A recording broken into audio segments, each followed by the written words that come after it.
Ilir Ali Mehmeti, Mimoza Hajdarmataj dhe Lisander Hoxha, 3 kandidatët e Partisë Demokratike në listën e hapur të Tiranës, kanë depozituar një kërkesë në KAS ku kërkojnë rinumërim të votave të gjithë qarkut. Ali Mehmeti në shkresën e tij thekson se gjatë procesit të verifikimit të kamerave janë konstatuar disa parregullsi të cilat mund të ndikojnë në ndryshimin e rezultatit në mënyrë të ndjeshme. Në një qendër votimi ai thosë se 27 vota preferenciale për të i kanë kaluar një tjetër kandidati, duke shënuar në tabelën përmbledhëse 0 vota. Ai rendit edhe qendrat e votimit ku pretendon se rezultati është i ndryshëm nga ato të miratuara, gjë që sipas tij krijon bindje se numërimi ka patur problematika në të gjithë qarkun, ndaj edhe kërkon rinumërim ose rivlerësim të gjitha qendrave të votimit. Duke u bazuar në këqyrit e deritanishme, rezulton se me një parregullsi në masën rreth 5% të votave të numëruara, konstatuara nga Naime, duke patur parasysh faktin që subjekti Partia Demokratike Alianca Shqipëria Madhështore ka 164.316 vota, rezultati për kandidatët mund të ndryshojë,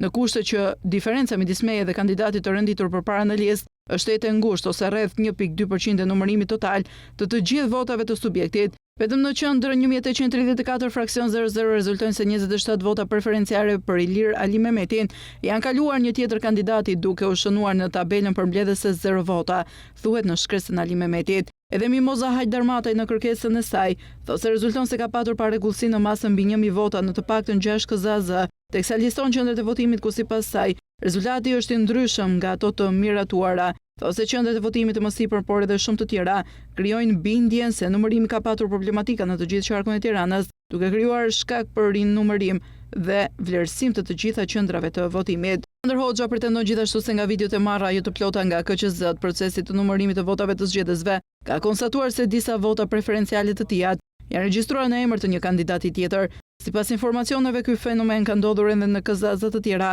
duke tjetërsuar rezultatin e zgjedhjeve, thot ai, duke shtuar kërkoi rivlerësimin e votave të kandidatëve për të gjitha KZZ-t e qarkut të Tiranës. Edhe kandidati i Partisë Demokratike në listën e hapur të Durrësit, Aulon Kalaja, ka kërkuar rinumërim të votave preferenciale në këtë qark. Në një letër drejtuar KQZ-s, ai thotë se në të gjithë procesin numërimit dhe pasqyrimit të rezultatit ka patur problematika dhe shkelje që i kanë evidentuar nga pamjet filmike. Ai rendit edhe kutit specifike ku sipas tij reflektojnë parregullsi në raportimin e saktë të rezultatit.